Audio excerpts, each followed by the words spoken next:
Boker Tov, concernant la Tevilat Kelim, la mitzvah que nous avons de tremper des ustensiles culinaires que l'on aurait achetés chez les Goïm.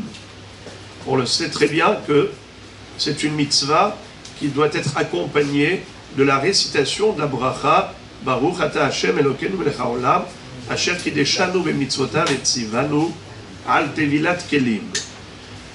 Cette mitzvah, on l'apprend de ce que la Torah nous enseigne dans Parashat Matot à propos de la guerre contre Midian. Lorsque les Bnei Israël sont revenus de cette guerre avec un grand butin, et il y avait dedans des kélim, des ustensiles culinaires, la Torah dit qu'il faut les tremper au mikvé. Bamaim yuva vetaher. La question est de savoir quels sont les matériaux qui ne sont pas concernés par cette mitzvah. Alors clairement, des kélim qui sont de bois ne sont pas tenus d'être trempés, ne sont pas soumis à cette mitzvah. Car dans la Torah, on nous parle que de kélim en métal. Nechoshet, barzel, bedil, oferet, tout cela, ce ne sont que des métaux.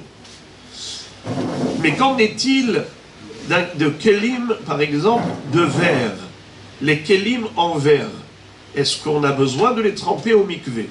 La réponse, oui, et avec bracha. Question, est-ce que c'est un devoir de la Torah ou bien c'est juste d'institution rabbinique? Dans l'Agmara, Masechet Avodah Zara, Daf Ain He Amud Bet, il est écrit que les kélé srouchit, des ustensiles de verre, étant donné qu'ils ressemblent aux kélim en métal, alors ils sont également soumis à ce devoir, à cette obligation d'être trempés au mikvé. En quoi ils ressemblent?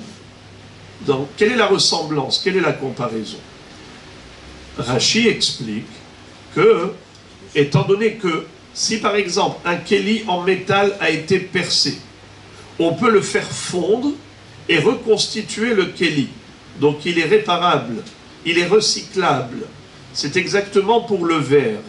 Le verre, même s'il s'est cassé à l'usine, on peut le remettre dans le four, le faire fondre et le reconstituer.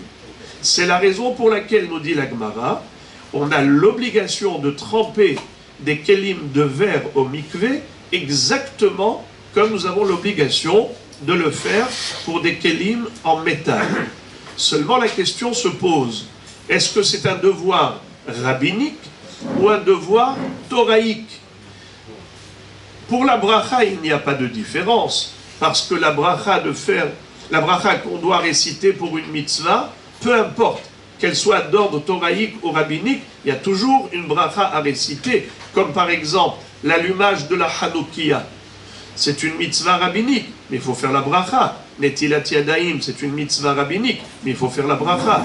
Donc la question ne se pose pas par rapport à l'obligation et la bracha.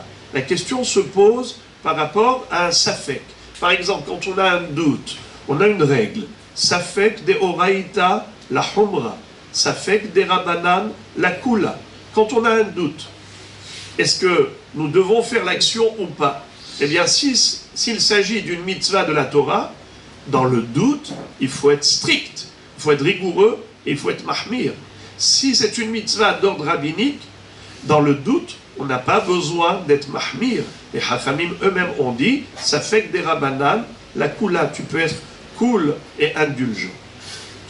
Alors la question se pose, pour des kélim de verre, c'est une mitzvah de la Torah ou des rabanan? Certains ont pensé que c'est Minatora. C'est ainsi que le livre d'Arket Teshuvah sur le Shulchan Aruch rapporte au nom d'un autre livre qui s'appelle Divrei Yosef. Il dit que c'est Minatora, car la comparaison que la Gemara a faite entre les kélim de verre et les kélim de fer, en disant les deux sont recyclables, et c'est la raison pour laquelle il faut faire la tevila pour les kélim de verre comme les kélim en métal, eh bien c'est une comparaison qui est raison. c'est une comparaison minatora. Si on compare une chose à l'autre, eh bien, comme les kelim de métal, c'est minatora, ainsi les kelim de verre, c'est chayav de tevilat kelim minatora. Il s'est même étonné, comment se fait-il que le prix Hadash, ait dit que c'est que midei Rabbanan. Le Rav Ovadia Yosef Zatzal, dans son génie notoire, cite plein de poskim qui disent tous que c'est que midei Rabbanan, en commençant par l'un des Rishonim, le Eshkol, le Sefer HaEshkol, de Rabbi Avraham ben Yitzhak, qui était Av Beddin. Eh bien, lui déjà a dit que cette comparaison qu'a faite la Gemara, c'est que midei Rabbanan. C'est-à-dire que les Chachamim ont dit, étant donné que ça ressemble, alors on va faire une takana, on va faire une gzera, et on va imposer la tevilat kelim pour les kelim de verre, comme pour des kelim en métal, parce que ça ressemble. Tout ce qui ressemble, eh bien, les Chachamim disent, il faut le faire parce que ça ressemble. Car si tu vas être tolérant pour le verre, les gens vont être tolérants pour le fer.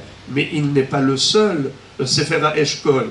Il a été suivi du Mabit, dans son livre Kiryat Sefer, du Knesset Agdola, du Panim Meirot, du Nodab Yehuda, du Sha'agatarié, et encore de nombreux Aharonim. Ce qui veut dire que sur la balance, nous avons très peu de poskim qui pensent que c'est minatora, et la grande majorité des poskim, surtout, on parle même de Rishonim, donc c'est une majorité écrasante. Voilà pourquoi le Rav Ovadia Yosef Zatzal, suivi de son fils le Rishon Etzion, ont tranché de la manière la plus claire que les kelim de verre ne sont pas hayav de tevila min haTorah, uniquement midei Rabbanan. Be'ezrat Hashem, à une autre occasion, on parlera des kelim en plastique, qui est une invention nouvelle de la dernière génération. Quel est leur statut par rapport à la tevilat kelim? Car a priori, ça ressemble au kelim de verre, puisque c'est également recyclable. Si ça s'abîme, on peut faire fondre, et ainsi de suite. On aura l'occasion d'en parler une autre fois, Be'ezrat Hashem, Baruch Hu.